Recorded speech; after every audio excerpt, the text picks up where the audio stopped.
Ok, donc on va continuer la suite de cet atelier.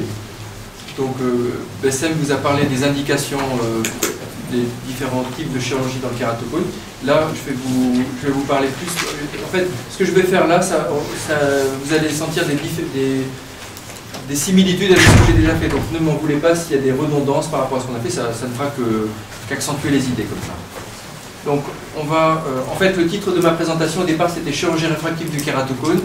Ce que je vais faire, en fait, je vais vous présenter les différentes options qu'on peut utiliser. On va aller un petit peu dans le détail des techniques et comment combiner ces différentes options et quel type de résultat on peut obtenir.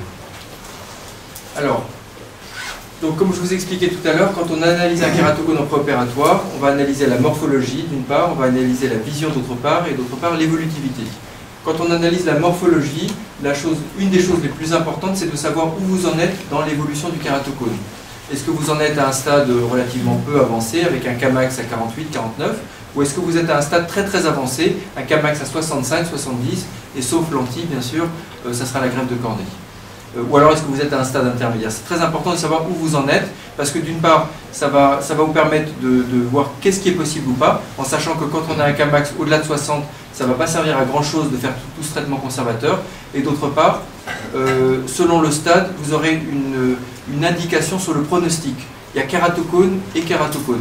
Tous les kératocones ne sont pas pareils, d'une part morphologiquement, mais surtout en termes de stade. Quand vous avez un kératocone avec un Kmax à 51-52, c'est-à-dire un vrai kératocone et pas trop avancé, ce n'est pas du tout le même pronostic que quand vous avez un kératocone avec un Kmax à 58-59. Il faudra bien expliquer aux patients que quand vous avez 58-59, il ne faut pas s'attendre à avoir des miracles, il ne faut pas s'attendre à avoir 10 dixièmes sans correction. C'est sûr et certain qu'on ne l'aura pas, ou presque sûr et certain. En revanche, quand vous avez un Kmax à 52, par exemple, vous pouvez avoir un discours beaucoup plus optimiste auprès du patient. Donc, toujours est-il que ce traitement conservateur, il a deux objectifs: améliorer la vision, stabiliser le kératocone. C'est très important de ne jamais perdre de vue ces deux objectifs, et stabiliser le kératocone, surtout vrai chez les jeunes patients qui sont évolutifs. Pour en arriver là, bien sûr, on a les lentilles. Je ne parle pas des lentilles volontairement, parce que d'abord, je n'en fais pas vraiment. Et puis deuxièmement, c'est vraiment plus un cours sur la chirurgie. Mais bien évidemment, les lentilles font partie intégrante du traitement du kératocone, même si je n'en parle pas ici. Donc pour améliorer la vision, je l'ai dit tout à l'heure, c'est simple, la vision est détériorée à cause de la déformation. Si vous voulez améliorer la vision, il faut vraiment améliorer la forme de la cornée. Il y a une corrélation étroite entre la géométrie et la vision. On agit sur la géométrie pour améliorer la vision. Pour agir sur la géométrie, on a deux moyens, ce qu'on appelle la chirurgie cornéoplastique, les anneaux, méthode additive, laser topoguidé, méthode ablative. Le cross-linking, c'est pour stabiliser, et les implants FAC, c'est plus rarement utilisé quand on a des fortes myopies. Alors, on va parler d'abord dans un premier temps de chacun de ces différents traitements. Donc, concernant les anneaux. Alors, là c'est pareil, si vous voulez bien comprendre l'effet des anneaux, comment ça marche, il faut bien distinguer l'effet des anneaux sur la géométrie et la conséquence sur la vision. Géométrie, vision. Morphologie, fonctionnalité. Donc, sur la vision. Les anneaux, par exemple dans cet exemple, vont permettre de réduire et de recentrer le cône. Vous voyez, ici vous avez un apex ici qui est légèrement décentré en temporal inférieur, je crois que c'est un œil droit. On va mettre l'anneau en aval du cône, ça va permettre de recentrer le cône d'une part, et ça va permettre de réduire le cône, réduire le Kmax. Donc tout ça va permettre de réduire les aberrations d'ordre supérieur et qui va permettre d'améliorer la meilleure acuité. Les kératocones ont une meilleure acuité qui ne monte pas à 10 dixièmes en raison de nombreuses aberrations d'ordre supérieur. Donc là, l'idée, c'est d'aller réduire ces aberrations. Je ne vais pas rentrer dans le détail des aberrations. Les aberrations sphériques, les communs, je ne rentre pas dans le détail. Deuxièmement, il faut savoir que les anneaux ont un très fort effet torique, extrêmement puissant. On peut avoir, vous voyez comme dans cet exemple, qui est tout à fait réel, vous partez de 10 dioptries directes, vous arrivez à 2 dioptries directes, 8 dioptries d'effet torique. Donc c'est beaucoup plus puissant que des implants toriques, par exemple. Hein, c'est un très fort effet torique, et encore là, c'est gentil, on peut avoir jusqu'à 15 dioptries d'effet torique. Ça dépend quels anneaux on utilise. On a vu que plus les anneaux ont une longueur angulaire courte, plus il y aura un effet important sur la toricité. Et inversement, plus les anneaux ont une longueur angulaire longue, plus ils sont circulaires, si vous voulez, moins il y aura d'effet sur l'astigmatisme. En revanche, plus ils auront un effet d'aplatissement, de réduction de la kératométrie, de correction de la myopie. Donc réduction de l'astigmatisme. Ensuite, aplatir la cornée. Bon, ben voilà, ça on l'a dit, il permet de réduire la kératométrie. D'une manière générale, il faut savoir que les anneaux vont corriger la myopie de l'ordre de 2, 3, 4 dioptries, selon l'épaisseur des anneaux qu'on va utiliser. Et pareil pour le laser topo-guidé, 2, 3, 4 dioptries de correction de la myopie. Ce qui veut dire que si vous avez un patient qui débarque au préopératoire avec -4, -5 en équivalent sphérique, vous arriverez plus ou moins à les métropiser. Si en revanche vous avez un patient qui débarque avec -12, bon, bah, vous allez traiter 4 ou 5 dioptries ou 6 dioptries avec les 2 traitements cornéoplastiques, mais derrière, il restera toujours de la myopie, soit les lentilles, soit l'implant phaque. Alors, les anneaux. Les anneaux varient par plusieurs critères. Ils varient premièrement par leur épaisseur. Alors, bien évidemment, plus l'anneau est épais, plus il aura d'effet de régularisation. Plus l'anneau est petit, et mince, enfin, pas épais, moins il aura d'effet. Donc, on va jouer sur l'épaisseur de l'anneau pour avoir plus d'effet ou moins d'effet sur les kératocones plus avancés, moins avancés. Deuxièmement, la zone optique. Schématiquement, il y a des zones optiques de 5 mm ou de 6 mm. Plus la zone optique est petite, et plus on aura d'effet sur les anneaux. C'est comme pour les incisions arciformes, je ne sais pas si vous connaissez. Plus on réduit la taille, plus on fait les incisions arciformes proches du centre, plus on aura d'effet optique. Donc là, c'est pareil. Personnellement, je n'utilise pas beaucoup les anneaux de 6 mm. Ils existent, Medifacos les fait, les Keraring 6 mm. Je n'utilise pas beaucoup parce que, je sais pas, d'abord ils ont moins d'effet, et deuxièmement, ils ont des effets que j'arrive pas bien à maîtriser. J'ai posé 1000 ou 2000 anneaux dans ma vie, hein, donc je connais bien les anneaux. Les 6 mm, j'ai jamais très bien réussi à maîtriser, à prédire un peu les effets. Ensuite, on a vu la longueur angulaire, donc ça on a parlé de l'effet torique chez les anneaux avec les anneaux de courte longueur angulaire. Ensuite, il faut savoir que maintenant, depuis peu, quelques 2 ans à peu près, on a les anneaux d'épaisseur variable. Alors là, c'est Medifacos. Il y a également une boîte en Tunisie, je ne sais plus comment ça s'appelle. Oui, enfin, bon, Medifacos n'a pas le monopole. Hein. Enfin, moi, je travaille beaucoup avec Medifacos, c'est une boîte brésilienne. Là, ils ont fabriqué les Keraring AS. C'est des anneaux qui font 160 degrés de longueur angulaire. C'est les anneaux les plus communs. Dans 70-80% des cas, on utilise des anneaux de 160 degrés. Les 120 degrés vont être très correcteurs d'astigmatisme. Les 210 degrés, on l'utilise un peu moins souvent. Donc 160 degrés, et ils ont un gradient d'épaisseur qui peut aller de 150 à 250 microns, 150 au minimum jusqu'à 250 là où c'est plus épais, ou alors 200 jusqu'à 300 microns. Et bien évidemment, ils existent, comme il y a un sens maintenant, ils existent en clockwise, dans le sens des aiguilles d'une montre, ou counterclockwise, dans le sens contraire des aiguilles d'une montre. Donc vous voyez par exemple ici, pour un kératocone comme ça, il faudra penser à commander 2 anneaux, un dans un sens et l'autre dans l'autre sens. Alors le choix des anneaux, donc ça c'est la diapositive que j'ai montrée tout à l'heure. On va localiser le cône. Donc vous voyez, quand on a ce type de topographie, vous avez 2 hémiaxes cambrés qui dessinent une concavité. Le sommet du cône, qu'on voit bien sur la carte d'élévation, est situé dans la concavité des 2 hémiaxes cambrés. Donc on va poser l'anneau en aval du cône pour réduire et recentrer ce dernier. Quand on a un kératocone comme ça ressemble à ça, sauf que là on a 2 hémiaxes qui n'ont pas la même courbure. On a un hémiaxe inférieur qui est beaucoup plus cambré, l'autre hémiaxe supérieur qui est beaucoup moins cambré. Dans ce cas-là, c'est là qu'on va utiliser les anneaux de type Keraring AS avec l'extrémité plus épaisse en regard du méridien le plus cambré, pour avoir plus d'effet là où le méridien est plus cambré.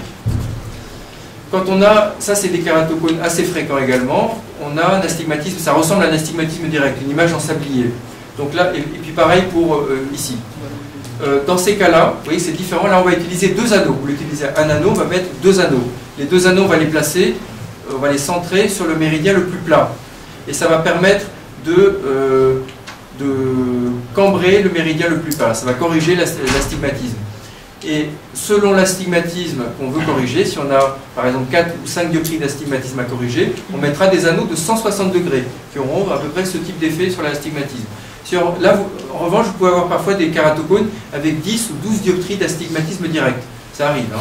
À ce moment-là, n'hésitez pas à utiliser des anneaux de 120 degrés. Les anneaux de 120 degrés ont un très fort effet torique. Méfiez-vous parce que c'est beaucoup plus fort même que vous pouvez l'imaginer.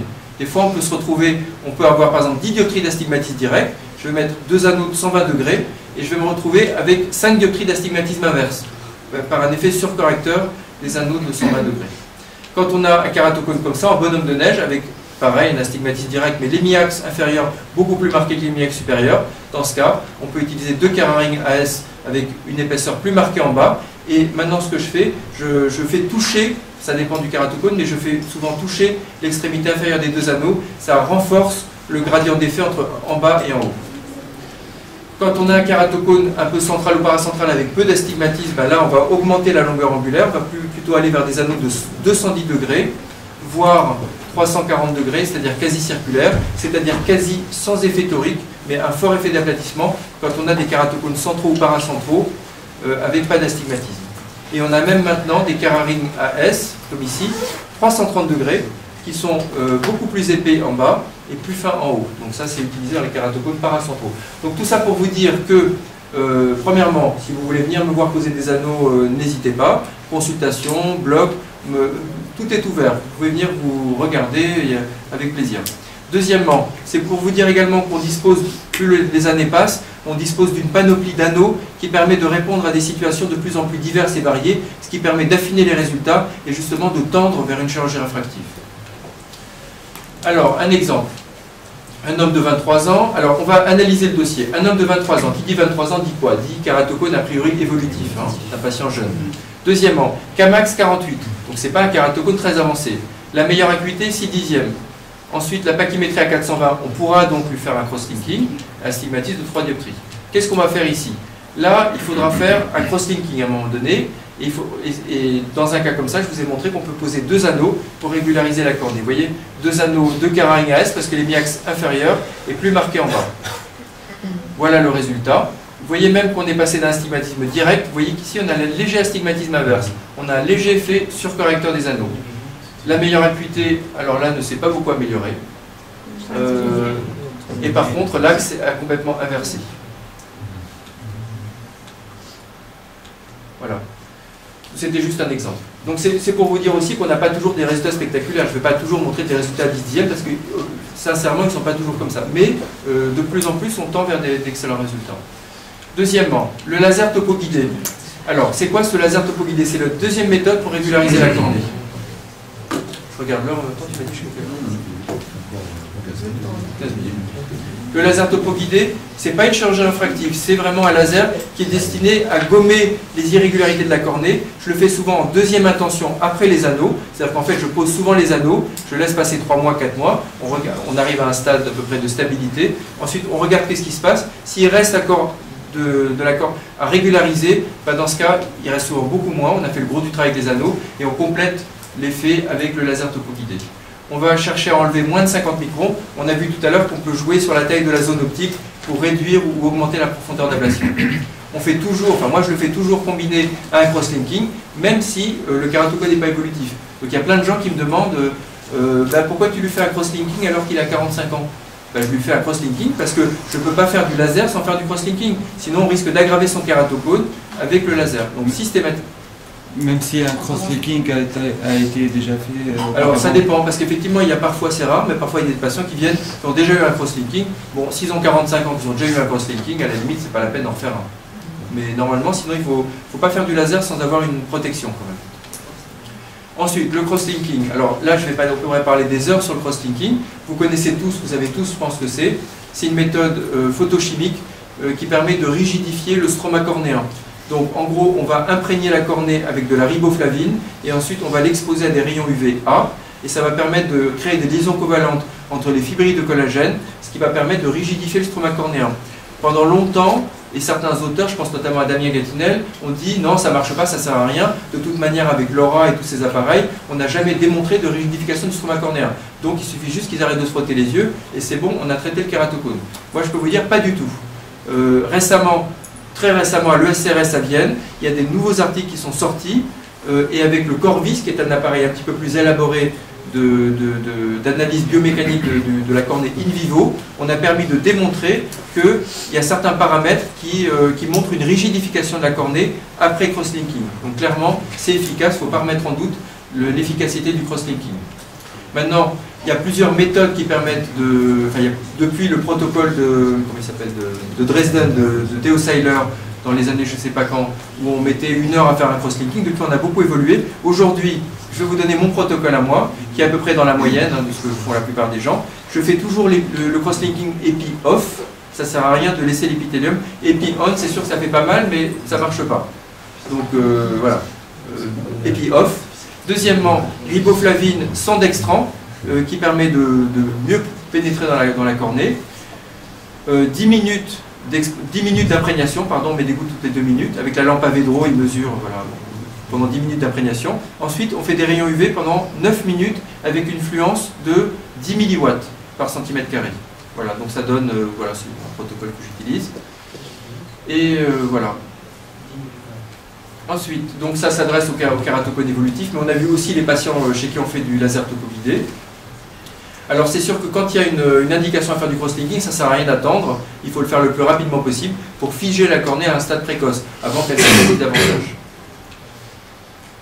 Voilà, ça stoppe l'évolution dans la grande majorité des cas, mais ça peut continuer d'évoluer parfois. Donc on me demande souvent, qu'est-ce qu'on fait si on peut faire un deuxième cross-linking, il n'y a pas de problème. Voilà encore un exemple clinique, un patient de 23 ans. Donc là, il a eu un laser topoguidé. Donc c'était juste pour illustrer le laser topoguidé. Vous voyez que un Kmax à 47, une meilleure acuité à 8 dixièmes. Là, on va pas forcément faire systématiquement des anneaux. Donc là, le kératocone n'est pas trop avancé. Dans des cas comme ça, on peut faire d'emblée un cross-linking avec du laser. On va traiter d'une part le problème de l'évolutivité chez ce jeune homme et d'autre part, améliorer la vision. Donc voilà le résultat. Un autre exemple, patient de 19 ans, évidemment on fait un cross-linking, c'est obligatoire, un Kmax à 50.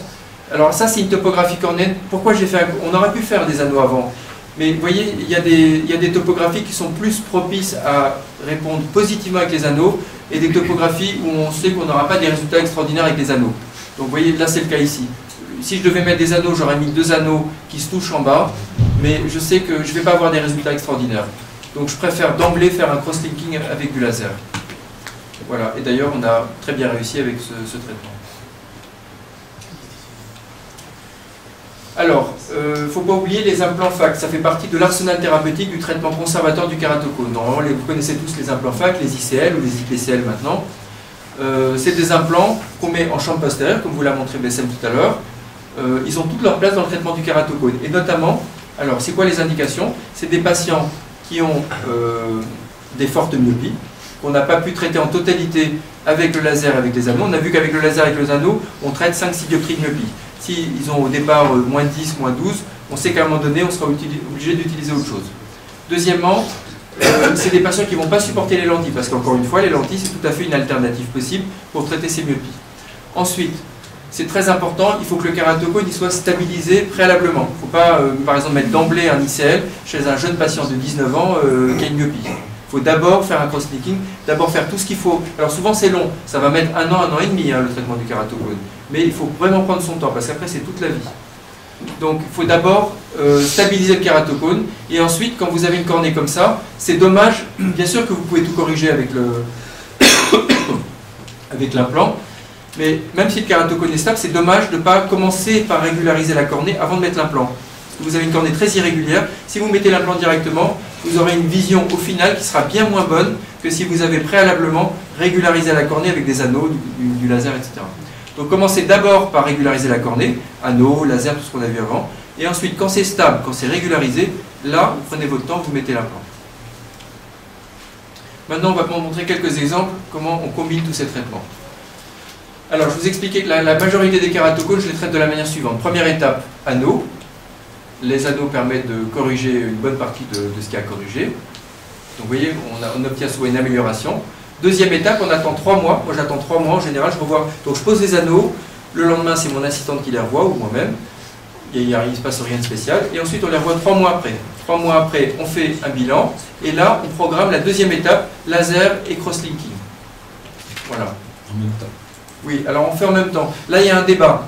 Il y a le professeur Shafik, Mohamed Shafik qui est d'Égypte, qui est ici dans ce congrès. Je crois qu'il participe à un atelier tout à l'heure sur le lui, par exemple, il y a d'autres manières de faire. Lui, par exemple, il fait du cross-linking uniquement, et ensuite, quelques mois plus tard, il attend, et il fait du laser. Ça, c'est une attitude qui se défend aussi. Moi, je ne fais pas ça, mais on peut tout à fait défendre cette attitude.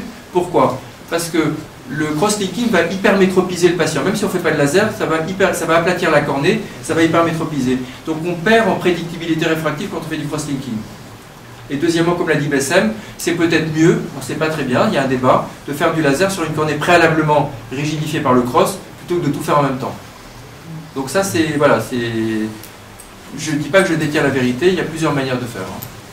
En tout cas, moi, pour le moment, je fais comme ça. Donc je fais les deux en même temps. L'avantage aussi, il ne faut pas oublier que c'est des coûts pour le patient, c'est plus ou moins remboursé par la Sécu ou pas, c'est des coûts, il y a plusieurs opérations dites de chiffrage financier. Et deuxièmement, il y a une souffrance, parce que faire un cross, ça fait mal. Faire du laser excimer, ça fait mal. Donc on ne peut pas non plus demander au patient de venir 36 fois se faire opérer. Les anneaux, le cross, vous voyez, à un moment donné, il faut mettre des limites aussi. Alors, un exemple. Ici, c'est un patient qui a 37 ans, donc a priori pas évolutif. Voilà sa topographie, sa meilleure acuité, anneau. Donc là, je voulais montrer une vidéo. Alors, pour la pose de l'anneau. Donc, je vous ai dit que les anneaux ont un très fort effet torique, donc c'est très important que pour les implants toriques, de les marquer en position assise, parce qu'il peut y avoir une cyclotorsion quand le patient va s'allonger. Donc ensuite, on marque, c'est très important de marquer l'axe optique, donc sous le laser excimer, le réflexe de Pourquigné. Ensuite, on va découper le tunnel au laser femto. Personnellement, j'utilise le laser l'intralase. Vous voyez, on centre le tunnel sur la marque qui représente l'axe optique. On fait le tunnel au laser femto, l'incision. Ensuite, on va s'aider d'un anneau de Mendes pour mettre les marques. Vous voyez le plan de traitement en bas. Et on va centrer ce Keraring AS sur la marque qui est en bas. Donc on va, vous voyez l'anneau, le milieu de l'anneau devrait être en regard de la marque bleue. Donc ensuite, bon, le geste lui-même n'est pas très difficile. Ce qui est difficile, c'est de bien dessiner les plans de traitement et de bien réaliser, de bien centrer. Voilà. Après, c'est une sorte de paramétrage, d'expérience. Par contre, là, vous voyez, on va pousser l'anneau. Donc maintenant, cette vidéo est un peu ancienne. Maintenant, l'anneau, je le pousse un petit peu plus loin. Attendez. Tu vois ce qu'on disait l'autre jour, là? C'est que là, tu vois, là, l'anneau, il est centré sur le méridien le plus plat, BSM. Alors que maintenant j'ai tendance à pousser l'anneau, l'extrémité jusqu'au méridien le plus cambré ici. Et on accentue l'effet sur le méridien inférieur le plus cambré. C'est quel type d'anneau? Là, c'est un Keraring AS, asymétrique. AS, ça veut dire asymétrique. Voilà, donc, bon, encore une fois, le geste n'est pas très difficile. Hein, c'est plutôt le... Ça, c'est l'aspect post-opératoire. Et vous voyez que l'anneau est plus épais à l'extrémité distale qu'à l'extrémité proximale. Donc voilà le résultat. Donc là, chez ce patient, ben voilà, il a 6 dixièmes, maintenant il est monté à 10 dixièmes, sa topographie s'est améliorée. Il a 10 dixièmes avec moins 1, moins... Voilà. On pourrait s'arrêter là, d'ailleurs c'est même ce que j'ai fait, je me suis arrêté là. Mais si le patient voulait aller plus loin, et notamment ne plus mettre de lunettes, on pourrait envisager la deuxième étape avec le laser topovidé.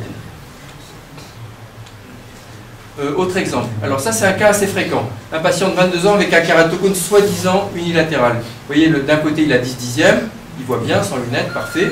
De l'autre côté il a 5 dixièmes. Ben, ça c'est fréquent. Et d'ailleurs c'est souvent l'œil droit qui est le kératocone avancé, le gauche qui est le fruste.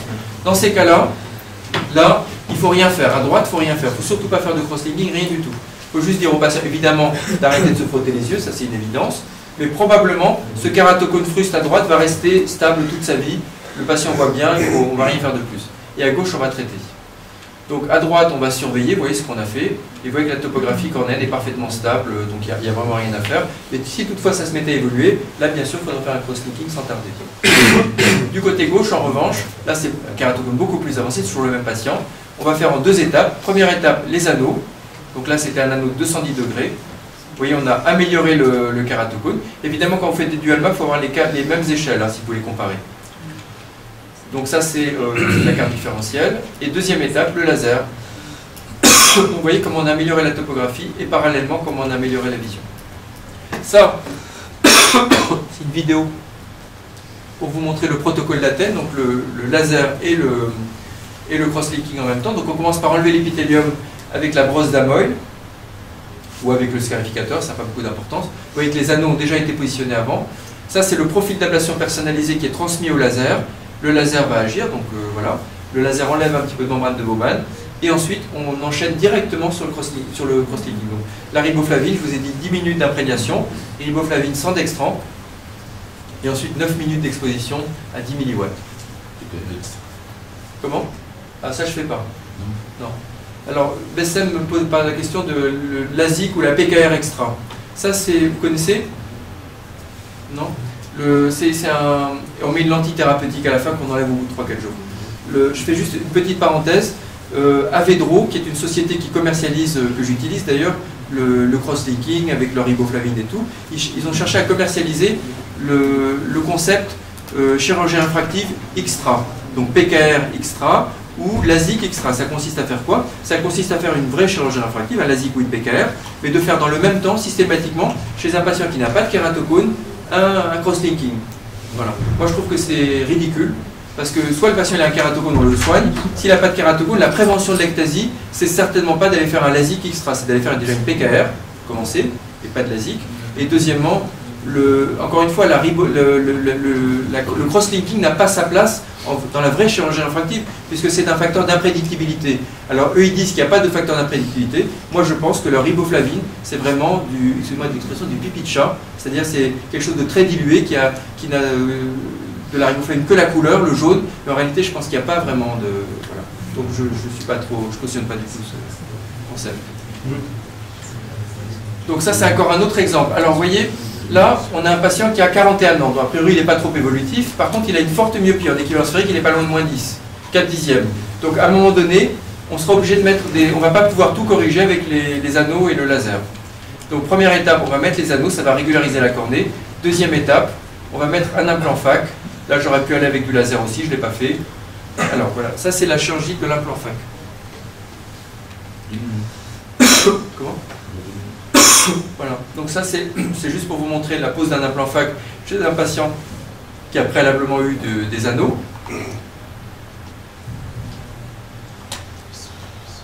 On a bientôt fini. Voilà, bon, c'est la pose d'un implant FAC standard. C'est des implants FAC qui sont percés au centre et c'est les derniers implants ICL qui permettent d'éviter de faire une iridectomie périphérique pour éviter d'avoir un blocage pupillaire. Voilà. Donc ensuite on met du myostat, du myocol pour resserrer la pupille. Voilà, et voilà donc le résultat chez ce patient. Donc vous voyez, on part d'un patient, c'est quand même, je vous montre une série d'exemples, c'est juste pour que vous compreniez qu'on a aujourd'hui une boîte à outils, le laser, les anneaux, le cross-linking et les implants FAC, qui permettent, quand on combine bien ces techniques les unes aux autres, de passer d'un patient qui voit rien, en gros 4 dixièmes c'est pas grand chose, avec une très forte myopie, qui a un kératocone, à un patient qui voit quasi 10 dixièmes sans correction. C'est juste pour vous dire qu'on a quand même aujourd'hui les moyens de faire ça. Encore un autre exemple, voilà une patiente, 31 ans, bon voilà. Après les exemples, vous voyez, se succèdent. Hein. Donc ça c'est juste pour vous montrer la succession des deux traitements, anneau puis laser. Donc ça c'est préopératoire, ça c'est après anneau. Vous voyez que la topographie s'est bien améliorée. Et ça, c'est après laser. Vous voyez la différence entre la topographie de départ et la topographie à la fin, qui est quasi normalisée. Et la vision, parallèlement, qui s'est quasi normalisée aussi. Donc, même chose. Topographie au départ, après anneau, après laser. Même chose. Avant, après anneau et à la fin. Regardez qu'on arrive ici sur cette topographie qui est quasi normale. Là, vous diriez que le patient il est normal, il n'a jamais rien eu. Bah, au départ, il avait un vrai kératocone. Voilà, donc en conclusion, le traitement conservateur du kératocone, deux objectifs, améliorer la vision, stabiliser l'évolution. Pour améliorer la vision, c'est principalement la régularisation cornéenne, avec la première étape qui seront les anneaux, et la deuxième étape, quelques mois plus tard, on va compléter l'effet avec du laser topoguidé. Le laser topoguidé, on le fait systématiquement avec du cross-linking, même si ça n'évolue pas. Et puis si ça évolue, et ben, tant mieux, le cross-linking va stopper l'évolution. Et accessoirement, de manière plus rare, on peut utiliser les implants FAC ICL chez des patients myopes forts, qui ne supportent pas le lentille, et qui auront une cornée préalablement régularisée et stabilisée. Voilà. Merci de votre attention. Je te remercie, Olivier.